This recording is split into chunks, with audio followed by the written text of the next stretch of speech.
دوستوں، آپ نے کبھی ایک بات نوٹ کی ہے؟ جو ہمارے یہ پی سی بی کے چیئرمین ہوتے ہیں یا کوئی سلیکشن کمیٹی کے ممبر ہوتے ہیں، جب یہ اپنے عہدے پہ ہوتے ہیں یا جب اس میں کمیٹی میں ہوتے ہیں، تو اس وقت یہ پروٹوکول کے مزے لیتے ہیں، بھائی بات تنخواہیں لیتے ہیں، پھر جب یہاں چلے جاتے ہیں پھر ان کے عجیب عجیب بیانات آنا شروع ہو جاتے ہیں۔ میں بات کر رہا ہوں سابقہ پی سی بی چیئرمین زکوٰۃ اشرف کی۔ انہوں نے حال ہی میں ایک اسٹیٹمنٹ دی ہے بابر اعظم کے بارے میں۔ وہ کہتے ہیں کہ بابر اعظم نے ہم سے تینوں فارمیٹ کپتانی مانگی تھی، تو اسی لیے ہم نے اس کو ہٹا دیا۔ ہم نے اس سے کہا تھا کہ آپ ریڈ بال کی کپتانی لے لو اور جو وائٹ بال کی کپتانی ہے وہ آپ چھوڑ دیں، لیکن انہوں نے کہا کہ نہیں، میں تینوں فارمیٹ کپتانی کروں گا ٹھیک، ورنہ پھر میں نہیں لیتا۔ پھر بندہ پوچھے اگر اس نے تینوں فارمیٹ کپتانی مانگی تھی تو آپ کی ٹیم کو پرفارم کر کے بھی وہ دے رہا تھا نا۔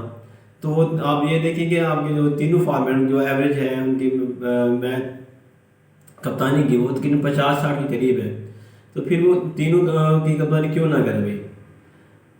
پہلے بھی آپ نے اپنے عجیب فیصلوں سے ہماری جو کرکٹ ٹیم ہے اس کا بیڑا گرک کر دیا۔ جب وہ ابھی میچ کھیلے جا رہے تھے ورلڈ کپ کے، تو وہاں عجیب سی باتیں آنا شروع ہو گئیں، جیسے کیا نواز ان کو ہٹایا جا رہا ہے۔ اس نے آپ سے رابطہ کیا، اس سے باتیں کی، تو آپ نے اس کی چیٹ تھی وہ لیک کر دی۔ تو یہ کیا تھا یہ؟ پھر اب ایک اور اسٹیٹمنٹ دی ہے بھی، کیا نام ہے، جو شاہد افریدی نے کہا ہے۔ شاہد افریدی تو آن ریکارڈ کہا ہوا بھی، کیا نام ہے، میں نے محمد رضوان کے لیے کہا تھا کہ آپ اسے کپتان بنا دیں، وسیع شہنشاہ افریدی کو نہ بنائیں۔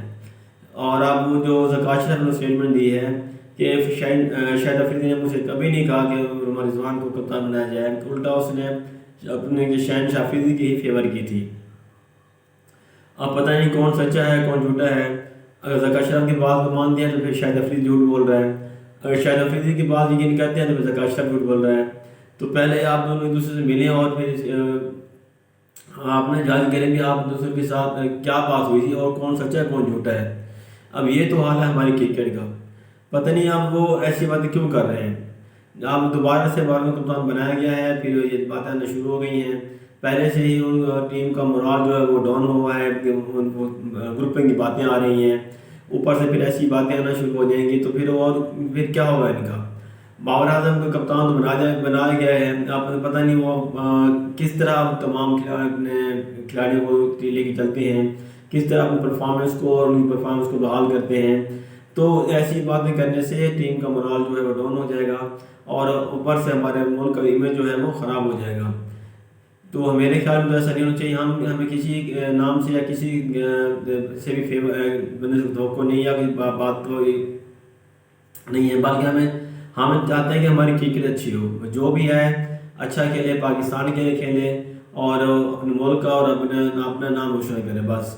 باقی ہم کسی فیور کی بات نہیں کرتے، لیکن جو بندہ غلط کرے گا اس سے بات کریں گے، اس سے پوچھیں گے بھی کیوں ایسا، اگر ایسا تھا تو پھر یہ کیوں نہیں ہے۔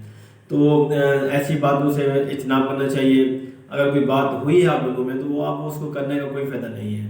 اب یہ بے وقت ہے، وقت میں بات اچھی لگتی ہے۔ جب آپ اس عہدے پر تھے تو آپ اس وقت کیوں نہیں نام لیا، کیوں نہیں بتایا؟ آپ کس کے کہنے پر آپ نے بابر اعظم کو جو ہے کپتانی سے ہٹایا، یا کون سے میڈیا کے لوگ تھے یا کون سے کمیٹی کے لوگ تھے، تو آپ ان کا نام کیوں نہیں لیتے؟